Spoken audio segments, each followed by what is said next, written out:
Don't be frightened.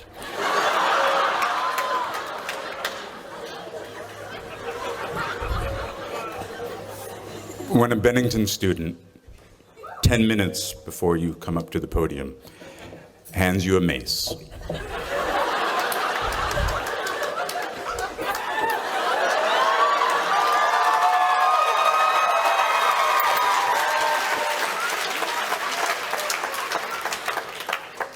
that he made,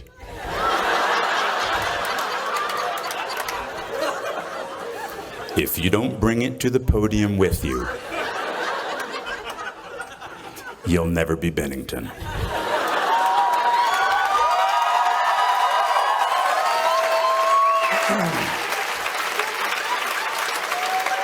So I would like to thank you, Ben, for helping me put the fear of God in the audience tonight. But I have to put it down because I'm an actor and I'm really weak. That was heavy. It wasn't like a prop. That shit was real.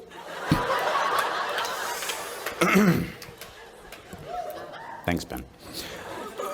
So now I'm gonna read.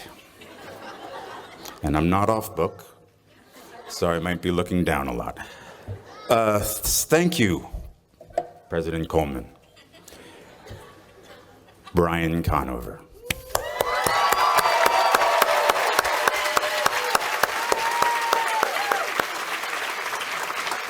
Faculty, students, family, alumni, some of whom are dear friends of mine, who've traveled all the way from the big city to see me hopefully not humiliate myself tonight.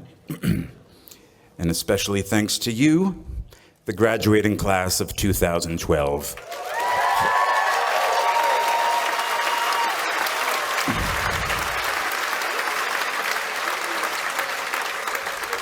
See, as a joke, I wrote "hold for applause," and I was actually going to read that.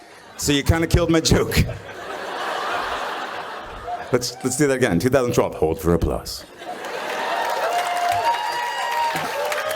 2012. Wow. I never thought I'd see 2012. I thought perhaps the Mayan calendar would prove correct. And the end of the world would have been the greatest excuse to get me out of this terrifying task of delivering the commencement speech. But wait, according to the Mayan calendar here, when does the world end? December 2012.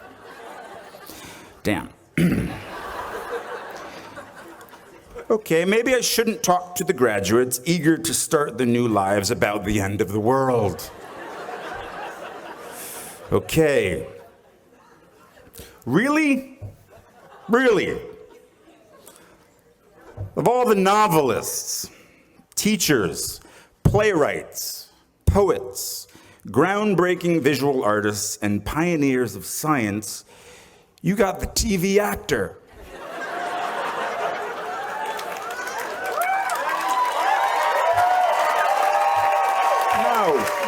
No.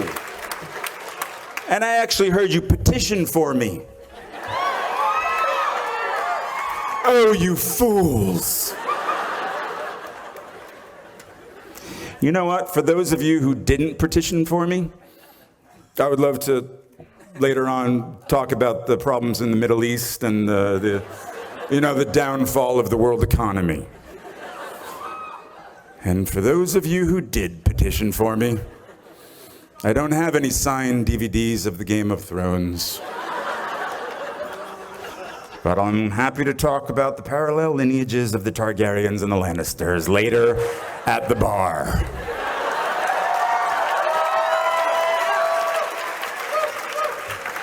You see, it took all of my strength, and of course a little extra push from my wife, Erica, for me to agree to do this. Because I don't do this. In my profession, I am told by people who know what they're doing, where to stand, how to look, and most importantly, what to say. But you've got me. Only me. My words, unedited, and as you will see, quite embarrassing. Okay, let me think. I'm thinking. But I didn't read that. That was ad-lib. Let me think. What has everyone and their uncle told me as I desperately seek out advice on how to give a commencement address? Tell them what they want to hear. Talk about your time at Bennington. Know that there is no wrong speech.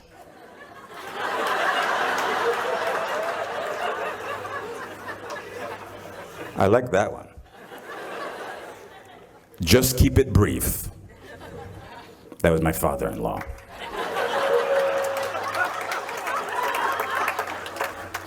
Be brutally honest. Tell them how hard it is after you graduate. We'll get back to that one. Just watch Meryl Streep's commencement speech at Barnard and you'll be fine.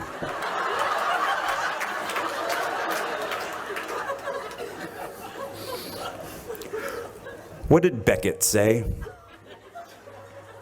I can't go on. I'll go on. So even if I don't burn in your hearts and minds long after this speech is over, even if I don't inspire you to reach for the stars and beyond, even if I am erased from your memory after one glass of wine tonight, where am I going with this? I can't go on. I'll go on. You know, I won't speak of my time here like some old fisherman. You have already had your time here. You have your own story to tell. But I have to say, for me, it did start here, in Vermont, on a very rainy night. It was 1987, and I was a prospective student. The rain was coming down so hard, it was impossible to see that I was meeting the person who would later become my greatest friend and collaborator. A freshman who would, 17 years later, introduce me to the woman that became my wife. I'll call him Sherm, because I do. It was late at night on the road right there near Booth House, and despite the dark night and the heavy rain, this place was so alive. The lights pulsed from each of the dorms. Now, I was a kid from New Jersey who went to an all-boys Catholic high school. I was 4 foot something. I mumbled when I spoke. I wore a sort of woman's black velvet cape.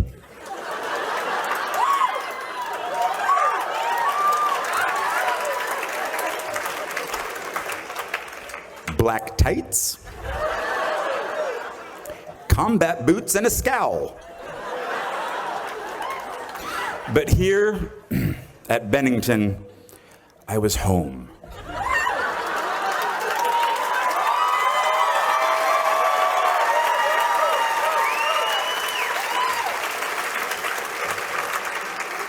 And I have to say, it doesn't get better. Yeah. Just, let me clarify. There are not shinier, more important people out there. Your fellow students, your friends, sitting around you are as good as it gets.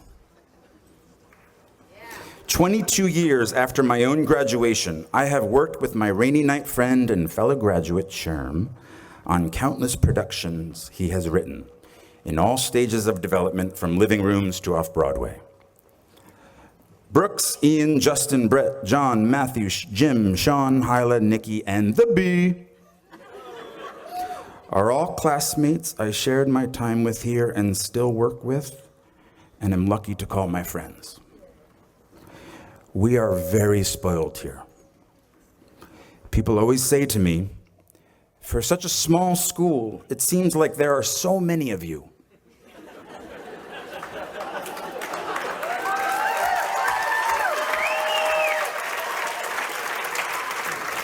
I find that really interesting, and I kind of think that's perfect. We can't help it. We burn very brightly. Please don't ever stop. Okay. Graduates, now when I sat where you are, sitting right now, I had so many dreams of where I wanted to go, who I wanted to be, and what I wanted to do. Theater companies I wanted to start with classmates, movies I wanted to be in, directors I wanted to work with, stories I needed to tell. It might take a little time, I thought, but it would happen. When I sat there, 22 years ago,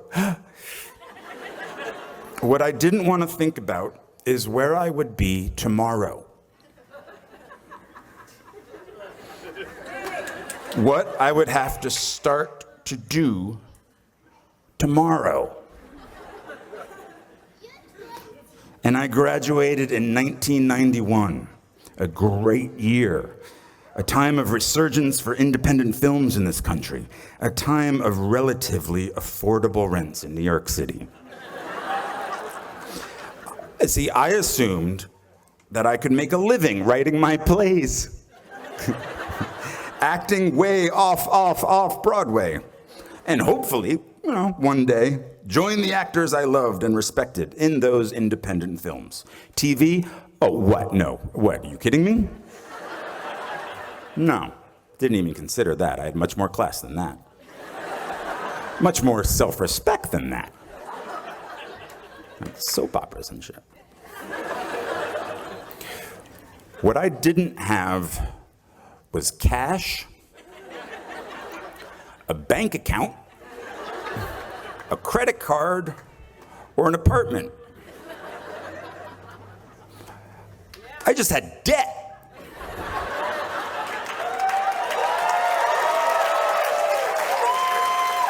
A big, hungry, growing larger every moment debt. So as you will tomorrow, I had to leave beautiful Vermont. I packed the life that I knew with socks and a toothbrush into my backpack, and I slept on couch after couch after couch after couch at friends' apartments in New York until I wore out their rent-paying roommates' welcome. I didn't want a day job. I was an actor. I was a writer. I was a Bennington graduate. I had to get a day job. I dusted pianos at a piano store on Ludlow Street for 5 months. I worked on the property of a Shakespeare scholar for a year, pulling weeds and removing bees' nests. I went on unemployment once, but not for long. I couldn't handle the guilt. Eventually, I was able to pay rent for a spot on the floor of an apartment on the Lower East Side, but my roommate had a breakdown and disappeared. He later resurfaced in a religious cult. I'm making this sound romantic. It really wasn't.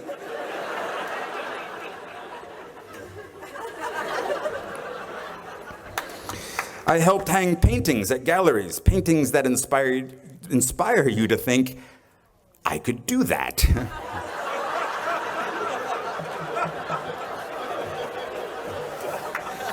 And then, finally, after 2 years of job and couch surfing, I got a job in application processing as a data enterer at a place called Professional Examination Services. And I stayed for 6 years. 6 years. Longer than my time at Bennington. From the age of 23 to 29. Well, they loved me there. I was funny. I wore black, no cape, no tights. I smoked in the loading docks with the guys from the mailroom, and we shared how hungover we all were. Everyone called each other Shorty. I don't know. What's up, Shorty? How you doing, Shorty? Oh, so hungover, Shorty. I called in sick almost every Friday because I was out late the night before. I hated that job, and I clung to that job. Because of that job, I could afford my own place. So I lived in Williamsburg, Brooklyn, Yeah, you say that now.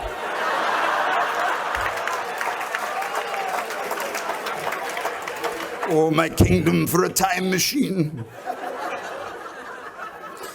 Yeah, that's right. I lived in an industrial loft.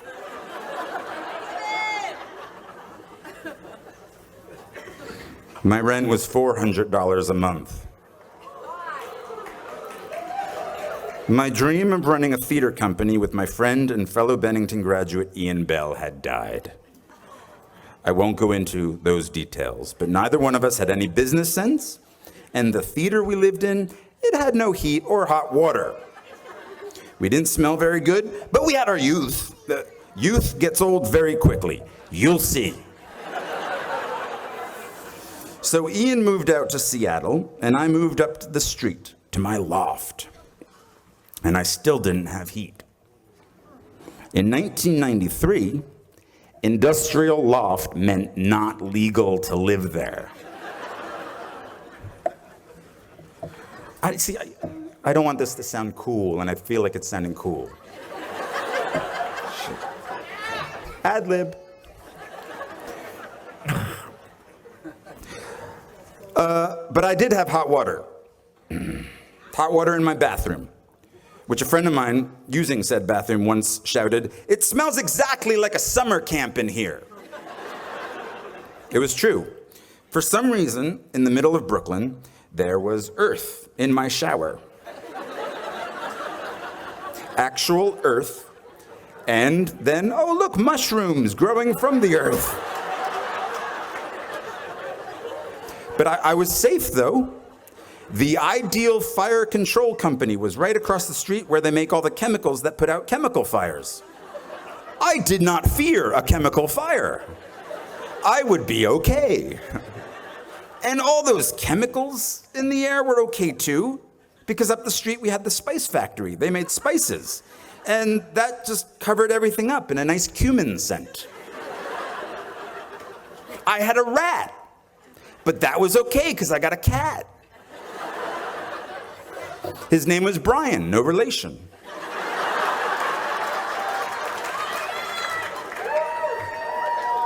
My grandmother had given me a pink pull-out couch. Oddly, no friends or recent graduates wanted to crash on my couch. So I put the couch on its end so Brian could climb it and look out the window. I had only the one window. I myself could not look out the window. It was quite high. So I had no heat, no girlfriend. What, are you kidding me? No acting agent. But I had a cat named Brian who told me of the world outside.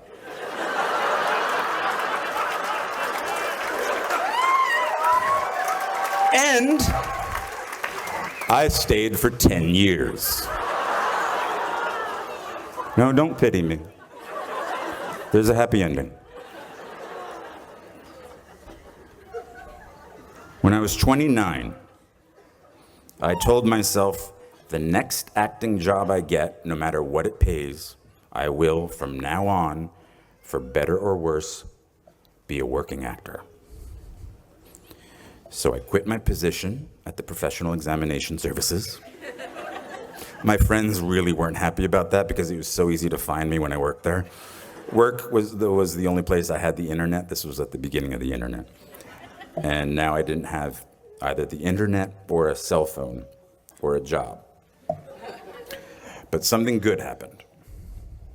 I got a low-paying theater job in a play called Imperfect Love, which led to a film called 13 Moons with the same writer, which led to other roles, which led to other roles.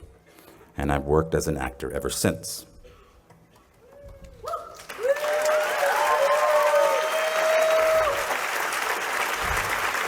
But I didn't know that would happen. At 29, walking away from data processing, I was terrified. 10 years in a place without heat, 6 years at a job I felt stuck in. Maybe I was afraid of change. Are you? My parents didn't have much money, but they struggled to send me to the best schools. And one of the most important things they did for me, and graduates, maybe you don't want to hear this, is that once I graduated, I was on my own. Financially, it was my turn.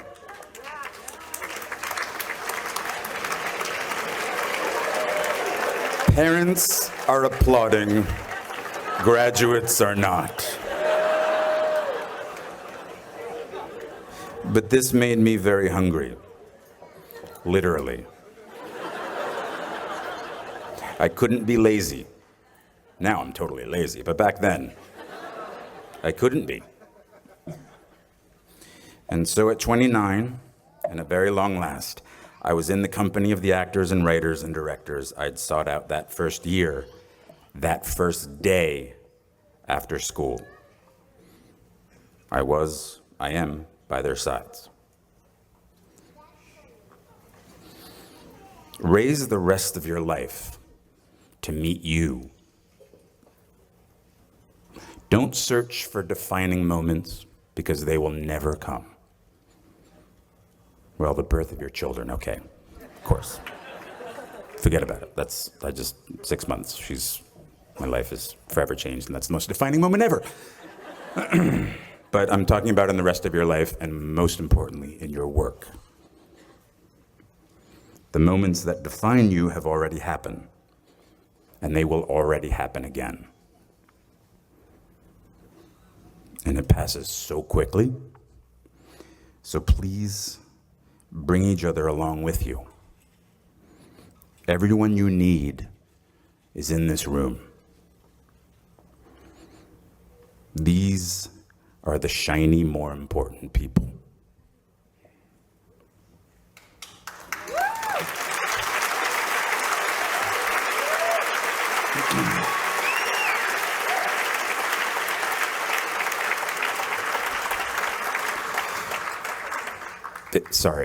It sucks after graduation. It really does. I mean, I don't know, at least it did for me, but that's the only thing I know. You just get a bit derailed. But soon something starts to happen. Trust me. A rhythm sets in. Just like it did after your first few days here. Just try not to wait until, like me, you're 29 before you find it. And if you are, that's fine too. Some of us never find it. But you will. I promise you. You are already here. That's such an enormous step all its own. You'll find your rhythm or continue the one you have already found.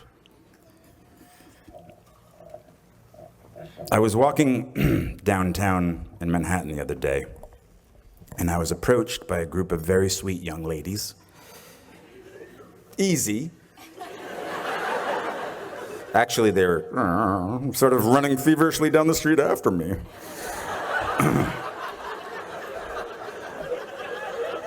When they got to me, breathless, it was really, they didn't know what to say or couldn't form the words, but it came out that they were NYU freshmen, and they were majoring in musical theater. Of course, come on. They were like science majors. They were running after me. What musicals are you doing? I inquired. Well, one of them said, looking down at her shoes, we aren't allowed to be in plays our freshman year. Now, they were paying a very high tuition to not do what they loved doing. I think I said, well, hang in there. What I should have said was, don't wait until they tell you you are ready. Get in there, sing, or quickly transfer to Bennington.